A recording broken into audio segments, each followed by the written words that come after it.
Today on In the Woodyard, we're once again up in the Michigan UP, the Upper Peninsula, with Logger Mac on a logging job. This is all hardwood.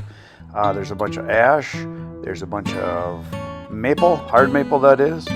There is a bunch of basswood, and there is beech. And today we're going to be knocking some more trees down. This is a select cut. It's like the second or third thinning of this actual woods, and they're taking out stuff that's inferior, stuff that's, competing with other trees and basically making it for better production in the future. So this is the landing area where they pile the logs up before they're trucked away, and we're going to go into the woods and we're going to knock down a bunch of trees. You get to see the Ponsse in action once again, the Ergo and Logger Mac. Here we go.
look at the really cool wave pattern of the rings on this tree, how they flow in and out in different areas. I've never seen anything like this. I don't know why. It's a basswood, but very, very cool grain in the waves in the growth rings. Awesome.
Break it?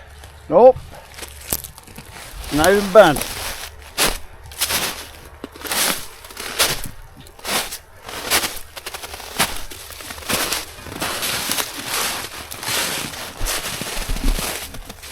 Just gonna put a new one on anyway, or? No, it's coming pretty good. Is it? Yeah. Well, it's basswood. That's like cutting hot butter. Unless it's hot summer, and you got a boogered up bar. And they bind. Oh yeah. Yeah.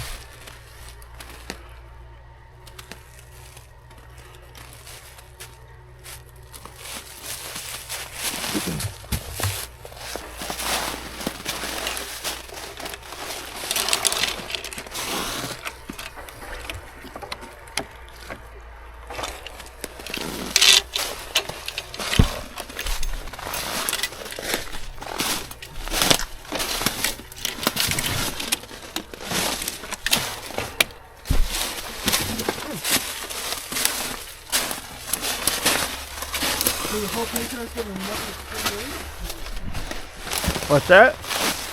That's some pretty good rings on that. Yeah.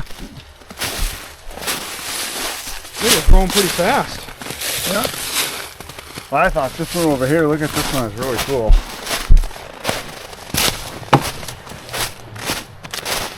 See all the different patterns? How wavy it is, in and out, in and out, in and out. I mean, it kind of like right in here, isn't that cool? Yeah, it's got some different like lumps on it. Yeah. I wonder. Yeah, a real different kind of a grain structure on this one. I'd be curious to see what it looked like under the bark. I've never seen it wave that much in and out like that. Yeah. Oh, that's cool. Very cool. Makes me wonder if it's not kind of like a something you find once in a while. It's like a mutant. Yeah. It's a mutant. There's a name for it, I guess. Oh, yeah.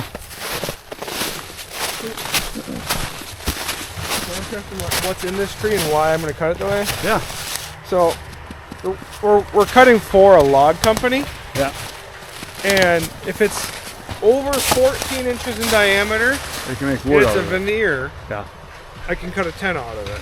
That's why you're cutting those 10s, I see. Yeah, that's why there's a 10 foot there. And that's why the rest of are 8s in that tree, because it wasn't quite veneer quality Yeah. or big enough.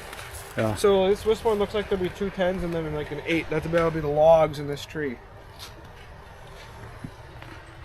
2 10s to 8 and then pulpwood after that, right? Oh, there might be a bolt for pallet. Oh, yeah. Yeah. Performance Corp and Kearney, or there's a few other small places that'll take basswood bolts for pallet in our area.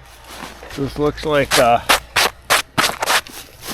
just by looking, I'm not going to count, but I would say probably 50, I would say 60. Probably 60, 70, I bet. Yeah. There's some pretty tight rings way out here. Yeah. That's why we cut these trees, though. You see how they grow real fast as they're when they got more room, and then as they get older. There was 3 or 4 tough years, and then a lot of tough years. Yeah. Well, it's crowding. Right. It's competing with others. Right. That's a lot of people don't understand. You guys are basically thinning this, taking out stuff that's competing and stuff that needs to be cut, and so now this will be cut again, like you said, another 15, 20 years, and it should be beautiful then. And this looks like beautiful wood all right here, but you come in here, one windstorm and that tree would have been taken out too. Yep. And that's Stick why my it got hand marked, way right? down in there. Cuddle in with the squirrels. Yeah, that's why it got marked, right? Yeah, probably. That and this sugar maple isn't quite too. It's not a real high quality tree with the defect there and then up there already. Yep. That tree now has room to grow fast and become something of quality. You know, like this one over here, this hard maple, it looks really good until you get up about 12 feet, and then there's a crack in a hole, right? And then up above there's another one. We probably get 2 logs of that tree. Yeah, you take the bottom and then probably that middle, right? Yeah. So like if I'm cutting that for myself, I might ship that for pallet if it's got kind of a goofy top. Yeah. But when you're cutting for someone like a log company who bought the timber and we're subcontracting, they want footage. That's their tree already. They want it at their mill. Yeah. So you got to make them happy, otherwise you don't get the next job.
bump my RPM up.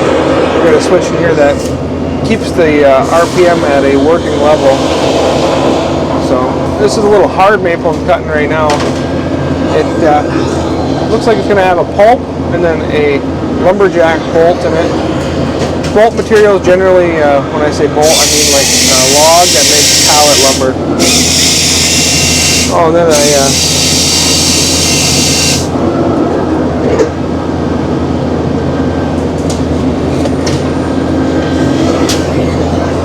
I just realized that the chain's dull is not gonna.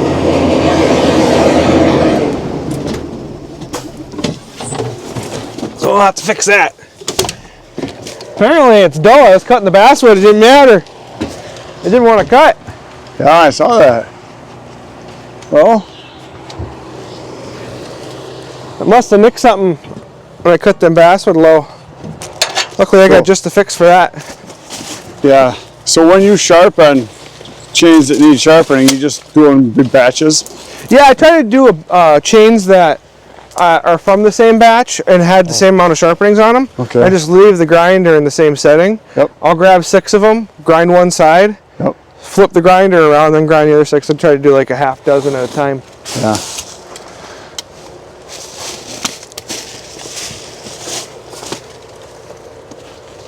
Yeah, I must have. It's just that top edge is not razor sharp like a brand new one.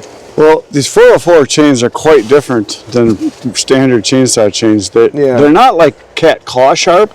I mean, they're sharp on the top plate edge, but there's not really a point to them like there is a chainsaw chain where it's just, it's different. It's different grind angle. Like I tried like the Oregon 19HX chains for a while, and I liked them.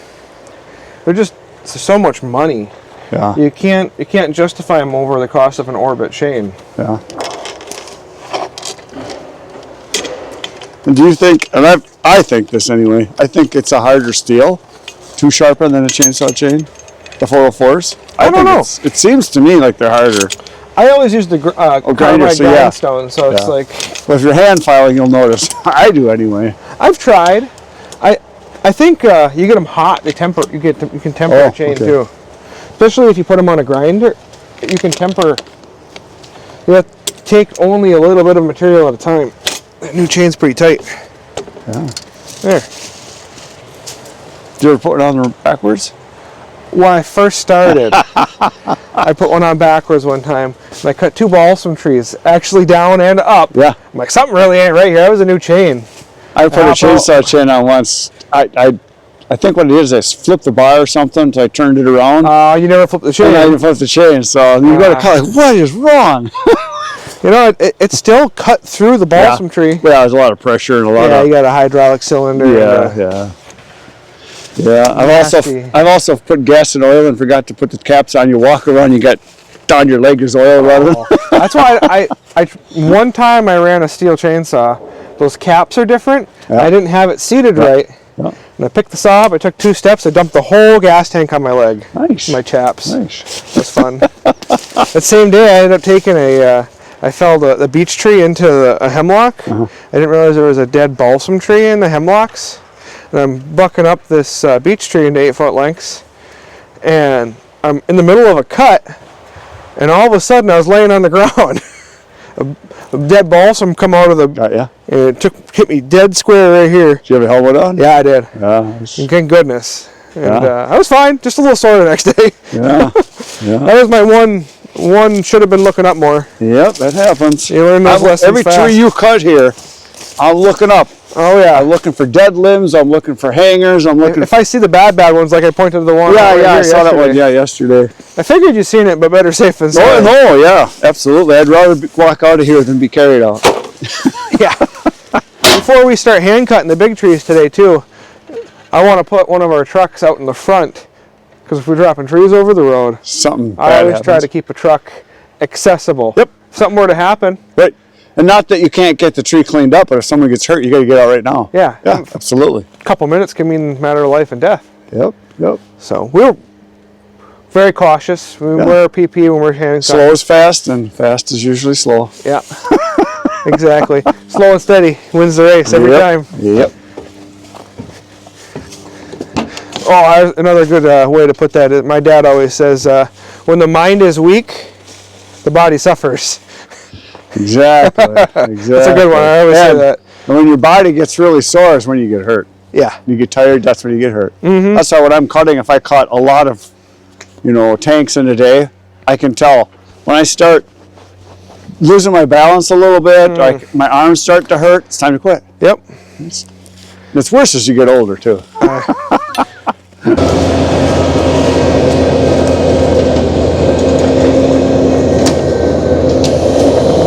Alright, back to what we were doing before. Cut this maple tree down with the sharp chain.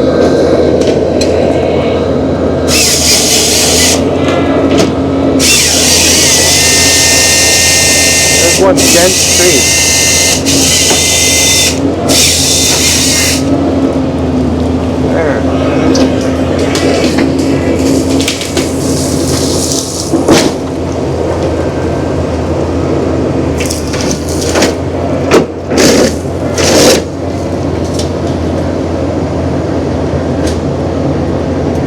I'm going to set my pre-selection for hardwood. That's why it took a second to cut that off. No, I was wrong. This is all pulpwood. It was more crooked on the bottom than I thought. Rotten in addition. So everything you're seeing cut right now will be made to paper. Paper products of some sort.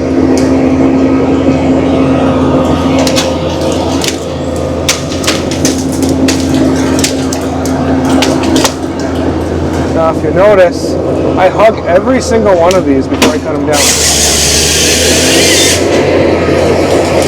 That one was small enough I just make one through cut. Too much bigger, you get into a higher quality timber. I'll make a precautionary face, or I call it a safety cut. It's not really a face cut. That right there is going to be a bolt for lumberjack. Same with that one. Is there a burl on the backside of this tree? Oh, there's a burl. I didn't realize.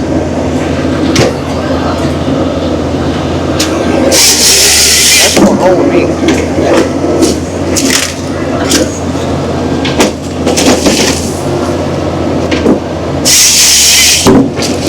I collect burls and trade them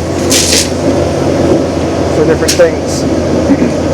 Yeah, so the top of this paper pulp now. See, I try to grab this stick in a manner that knocks the limbs off. Try not to beat on the harvester. Sometimes you get brave or something that worked one time.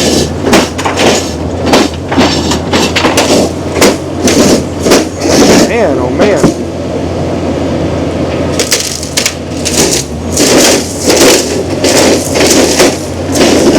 There we go. Pulp one now.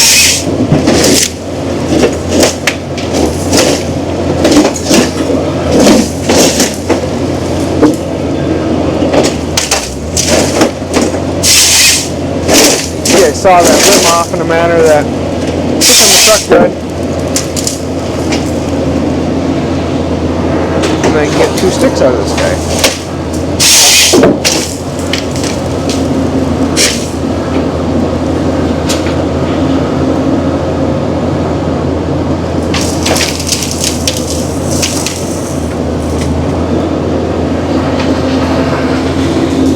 I'm going to have to take this little one out here. It's got a rotten stump anyways, so I can get down to the bottom.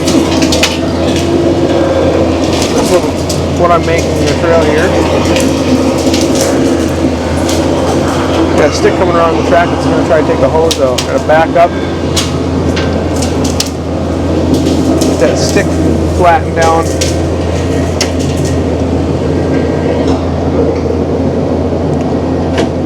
Nice little hard maple.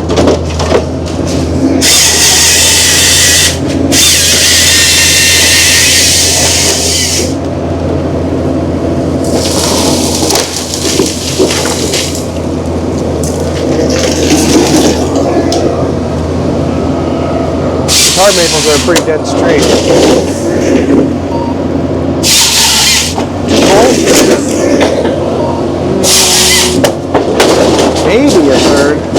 I think that one's not quite nice enough. And then pulpwood. I rock this back and forth to kind of try to get the knives behind these limbs and clean that up. The mill does not want a bunch of limby garbage. Don't make it pulpwood.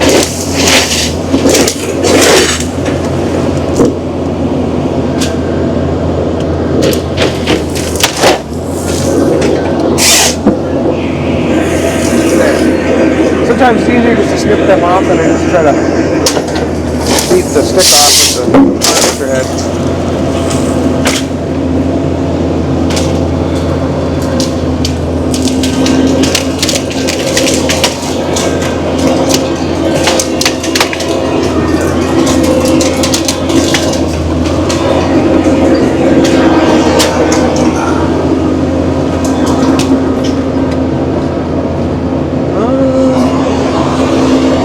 Drop these down into the where I'm going to cut them up at. I'm going to leave them on the ground for a minute first.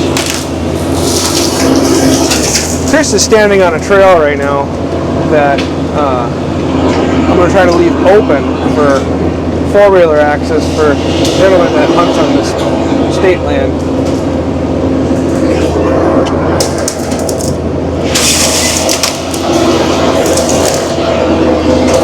Couple of trees to make a trail.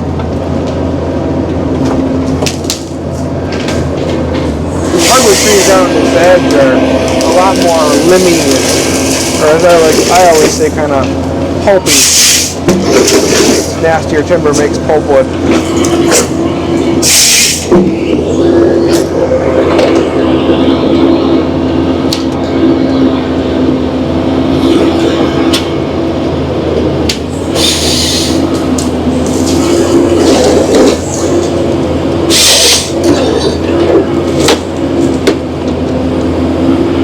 Up into this big basswood on your left. I'm going to drop him. I'll make a face cut on that tree.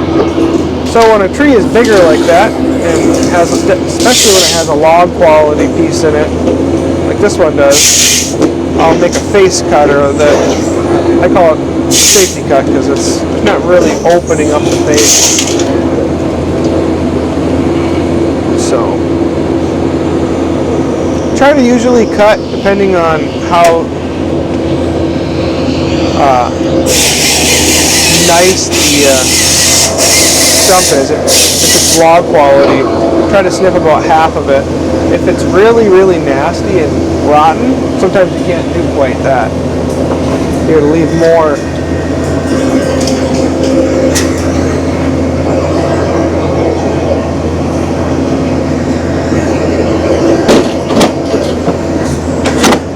And then the way I do it, I try to match my cuts up as close as possible.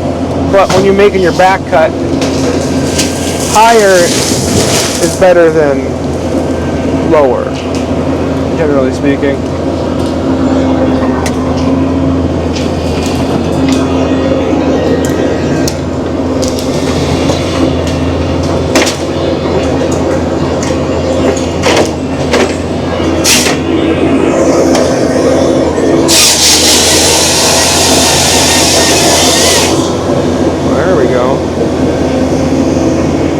Now it's a little crooked. If it was a little straighter, I'd cut a 10-footer out of it. Like I mentioned earlier, the 14-inch and larger veneer quality basswood makes 10-footers. That's what the buyer wants. And that changes all the time. Sometimes these log companies don't even buy basswood. Basswood is not overly sought after.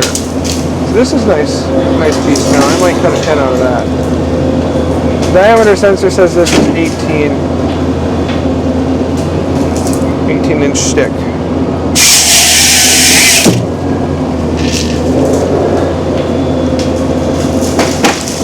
I like cutting these trees up. You get a lot of footage.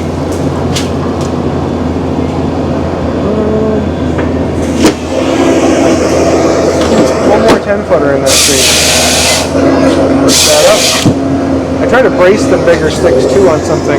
When they're heavier like that, you can shear the cut, or the bottom of the tree as you cut through. So far, this tree is 50 feet tall. It's a pretty interesting metric the computer keeps track of for each tree I've gotten, is how tall it is, how many linear feet are in that tree.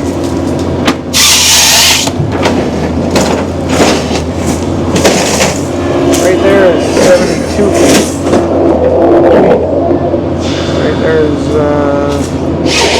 75. That's probably a 80-some foot tall tree. That's pretty tall.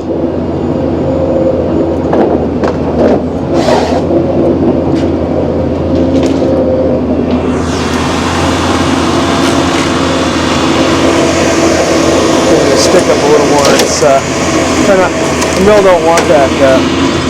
The trucker really don't want that piece on there. So that's why we call that the trucker special.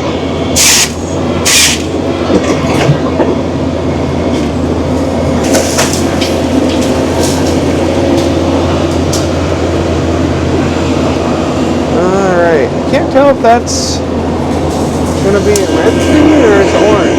I think that's a red tree. So what I'm cutting in here, red is a boundary. Red dictates a unit boundary, so can blue, but blue marks generally mean, at least in Michigan, when you're on state land cutting, that it's a private land boundary.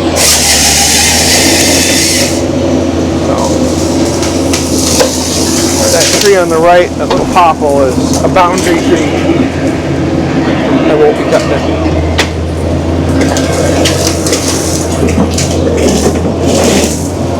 Alright, a little bit of pulpwood. Now if I had more space in here, I'd probably sort this a little better. Especially when I'm kind of busy on the forwarder. But I got no room to sort right here, and put it where you can get at it. I try to keep the pile kind of split, like different sorts on one side of the pile at least. But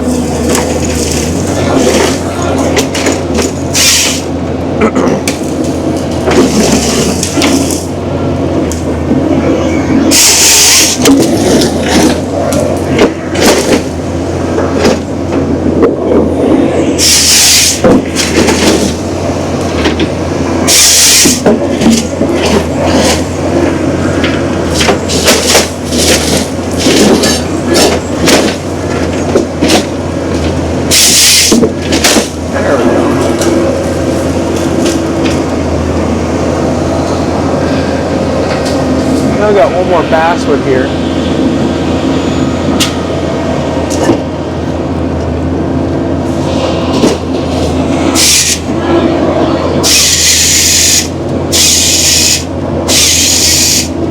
Communicating with Chris, telling him which way that'll go. We'd hate to throw a log at him. At least so fast he couldn't get out of the way.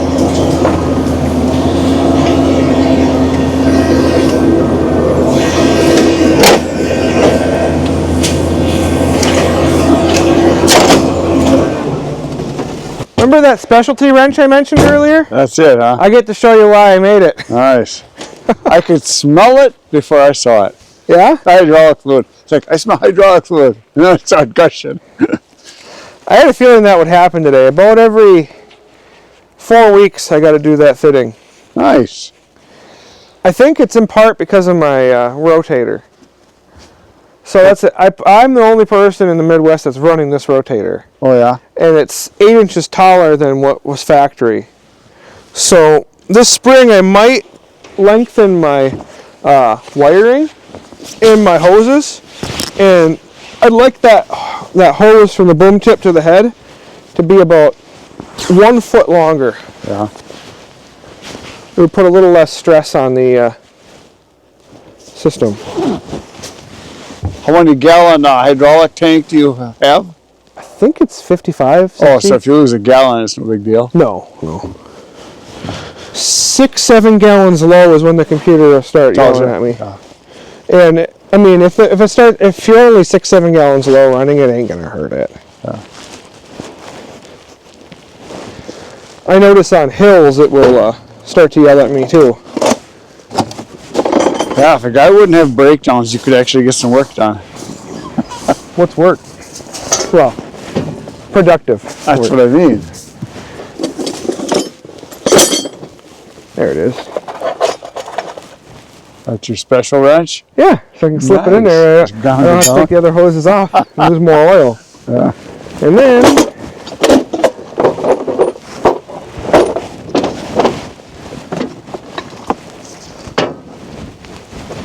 that's a John Deere tool.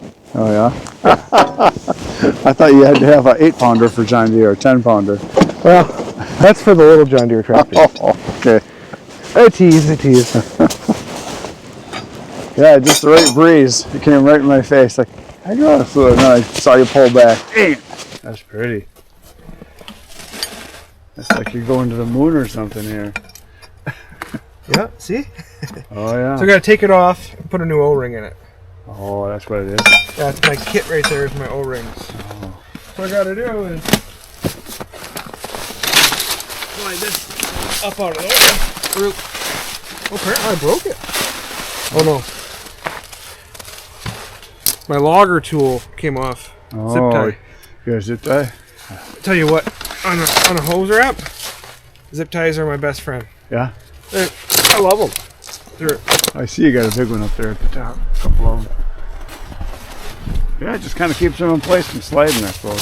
Yeah, they were on clearance at Tractor Supply, so I grabbed a couple bags of the big ones. That looks like it's had some wear there, a little bit. Yeah, that's the case strain. So the case strain pretty much takes the least amount of abuse. So you have pressure, well, technically pressure and returner both have quite a bit of pressure on them. Yeah. But the case strain, so on like your hydraulic motors, on the outer case, the shaft seal is pretty delicate. You can only put so many PSI on them. Yeah. So that case strain pulls the pressure away from the shaft and pulls the hydraulic back to the tank, so you don't pop your shaft seals on your motors. Right, that makes sense. I got quite the lowdown on how those work with our first machine. Yeah. It had some case strain issues, and I was fighting them for a long time. So we ended up replumbing the head.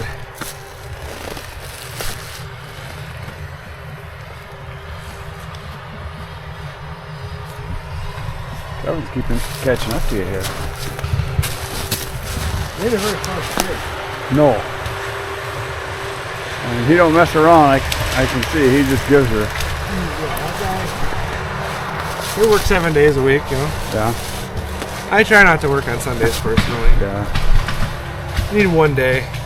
Yeah, I want to buy that pressure washer, and one of the heated ones. Oh yeah. Yeah. Clean it. I'd love to start fresh in the spring. Oh yeah. Yeah. That's on the list this year. Well, you get cleaned up before everything freezes too. Yeah. And then, if you get a nice 40-degree day in the middle of winter, you could do it then too. I'd like to get one set up on in a enclosed trailer, and put one of them little mini diesel heaters in there. Oh yeah. So I can wash when it's close to freezing and not have to worry about the water or the pipes getting too cold. Right. That's the goal. We'll see if that happens. Struggling with it like this is faster than trying to get the wrench on it a bunch of times. You just wiggle it off little by little. Yeah. The wrench will fit in there, but it's tight. I don't want to take any more material off of it to make my tool, because then you lose the ability to really reef on it. Yeah. And at 38 millimeter nut, you got to put some pressure behind it to snug it up. Right behind by the basketball, there's a couple trees there. Okay.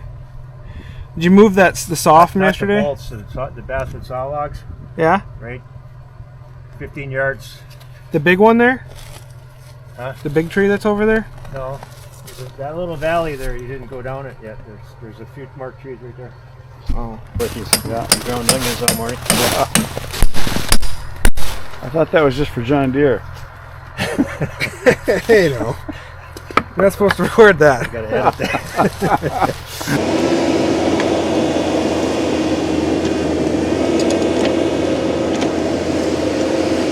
that everything's well lubricated.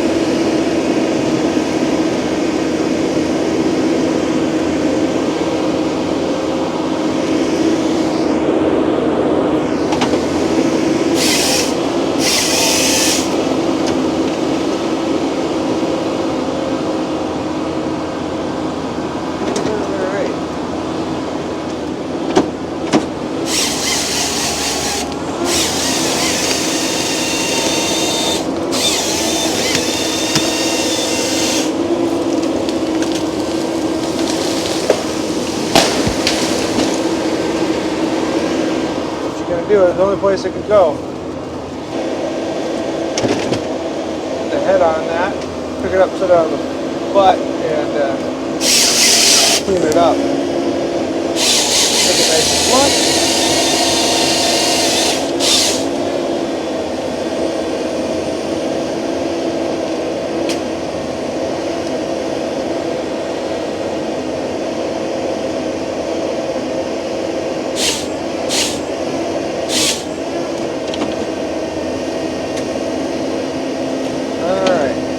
Cut 2.5 more feet off of that. Made a mark at exactly 8 foot. Try to find it, reset my length.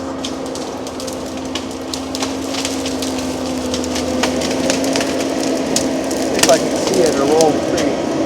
If I can, I'll have to start over.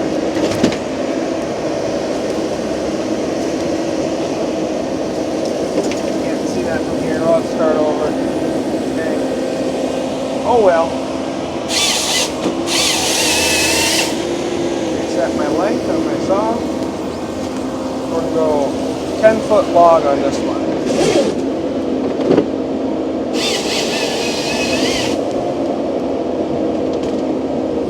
My saw back up. There's a feature on this machine that when the saw bar gets stuck down, there's a sensor that doesn't allow me to keep the tree forward if I want to notice the saw down. That would bend the crap out of this bar. That's pretty nice to have.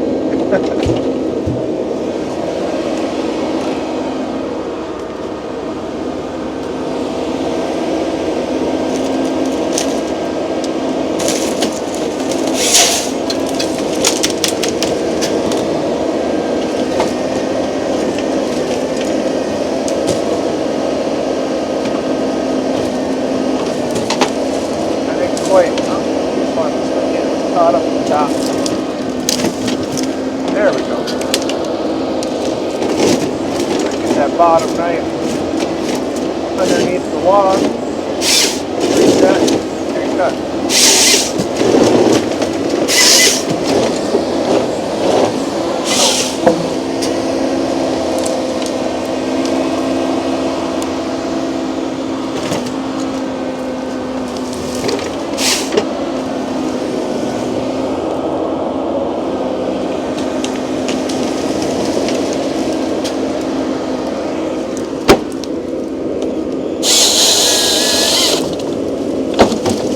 See on the bigger sticks, I often try to brace the butt.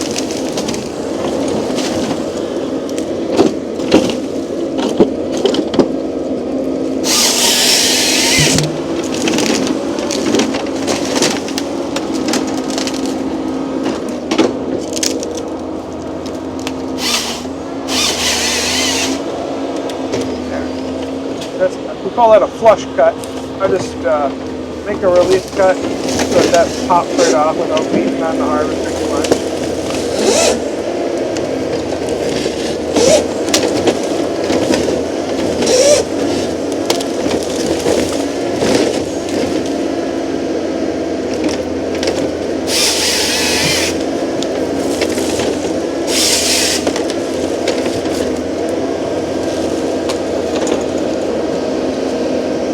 Gotta work my way through these trees, these big tops, take time.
Here, bring it close. When the snow gets really deep, there's no sense in walking in it if you don't have to. So you just bring it over to the tire, huh? Yep. Nice. You lean the pillar I back. thought maybe you thought something was broken there. No, just No, that makes sense. just cheating. No, that's not cheating. That's being smart. Like I said earlier, when the mind is weak, the body suffers. Sometimes it's easier just to get on the ground and do it. But other times when it's brushy or really, really wet. I cut a job this past summer. I kid you not, my knee highs wouldn't have been enough. Everywhere was just water. Wow. Well, we had a real wet spring and early summer. Solid underneath. Never thought I was going to get stuck. Just couldn't get out of the machine. So this is what I did. Yeah. There, back together.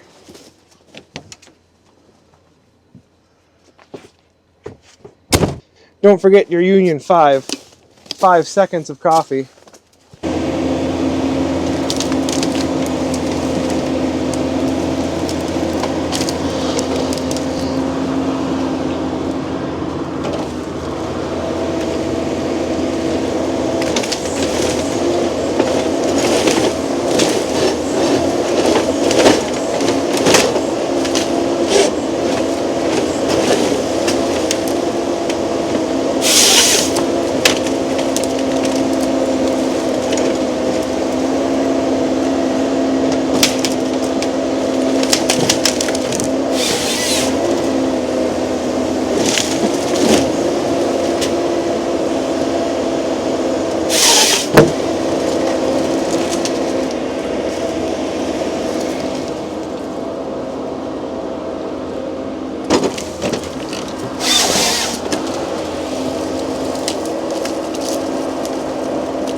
Now when I'm driving this machine around, I got to think about the angle in which the crane and the boom leg as I reach the tree. You know, to get around that stem, I had to drive so far forward to get the base of the crane far enough to reach around and get the grip I needed on the stem of the tree. Now there's a little tiny bit of pull and crookedness to the butt of that tree. Think about 8 inches total off of there. And then it'll make a bolt. Maybe even a 8-foot bar.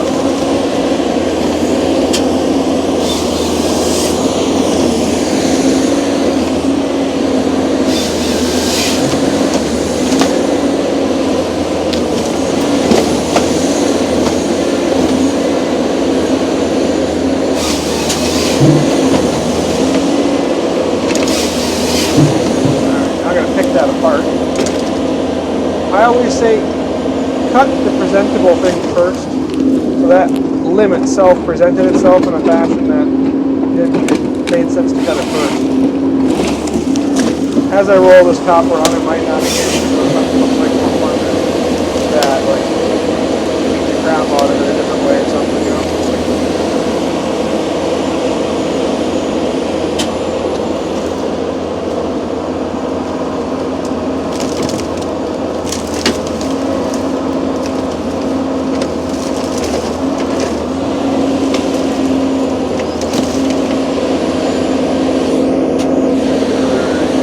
Picked up like in the night here. There we go. Almost.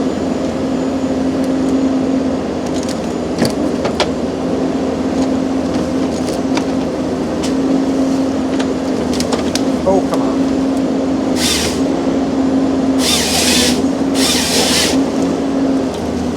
Sometimes you just gotta do what you gotta do.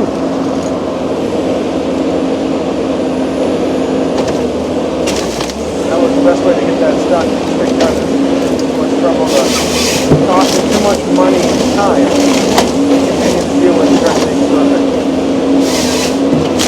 Probably should have made this decision much earlier.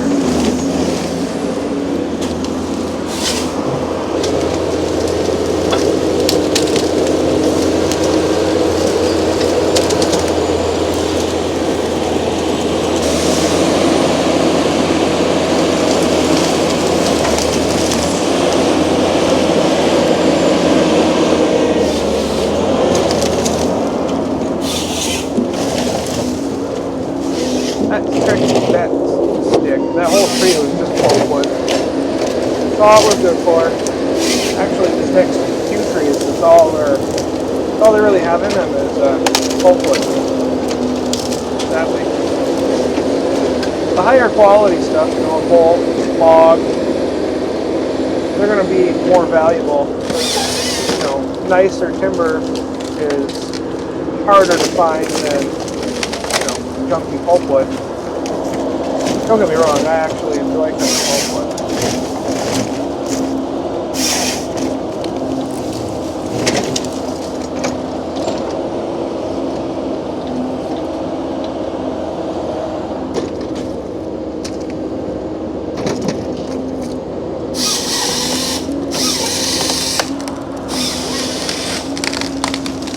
Oh, that guy did not want to step off.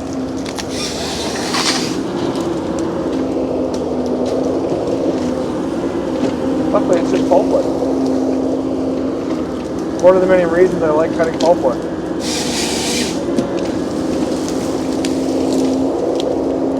Oh, it might be. Yeah, that's a bowl. I stand corrected. It's not entirely full. Got one nice bowl above that.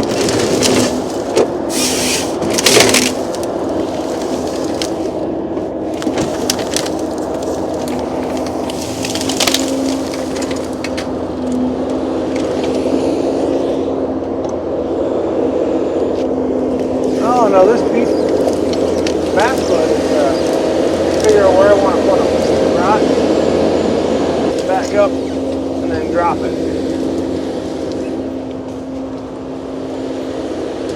Give Chris a hand signal, tell him where it's going. Safety stick.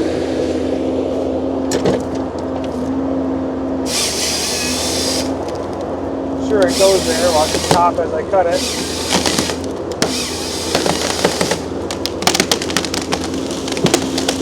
Like I said, it's just pulpwood anyway.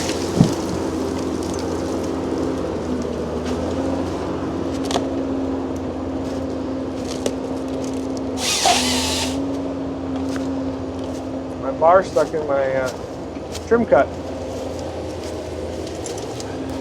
Oh, this maple right here was marked.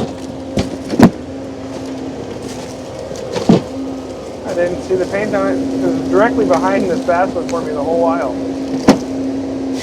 I just made the assumption it was not marked.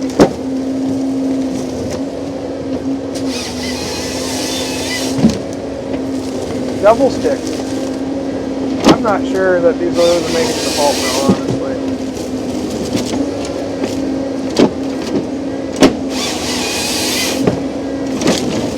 This one will for sure.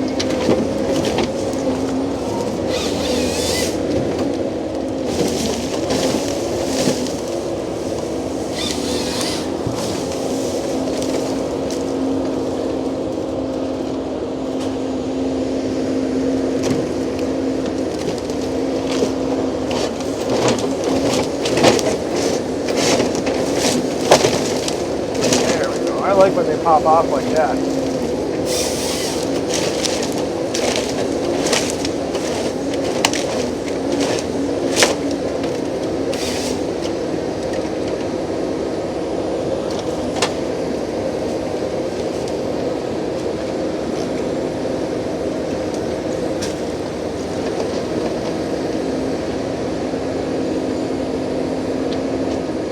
One more stem of this tree. We'll cut that little one I didn't notice because it was behind this one.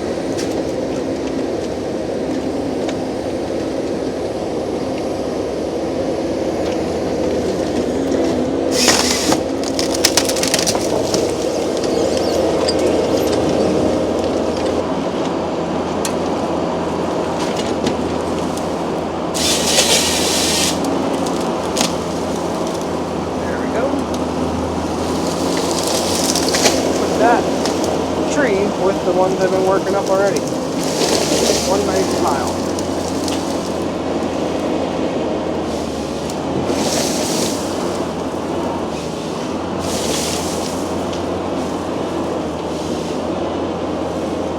Trying to keep this trail half open here too that I'm parked on.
I think that's what he's thinking right now.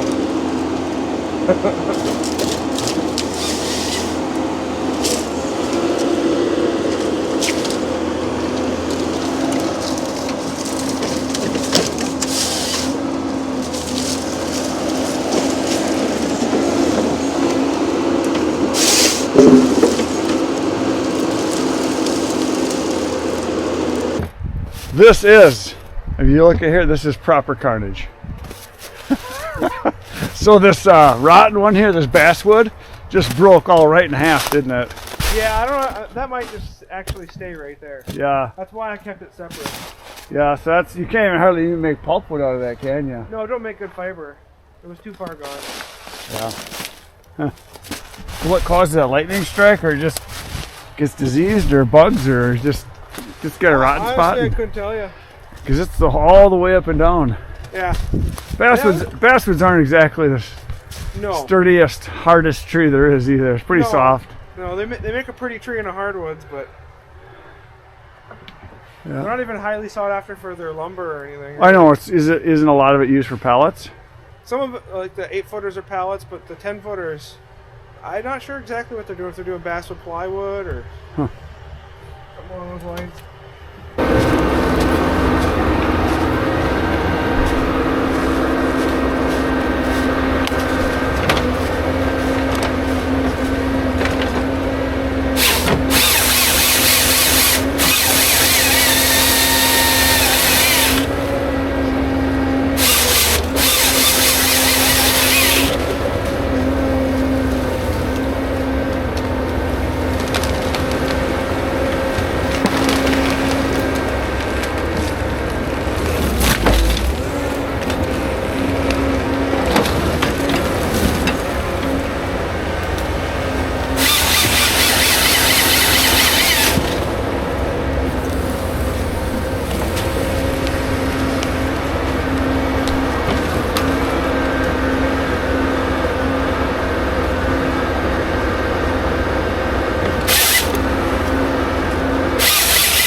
it.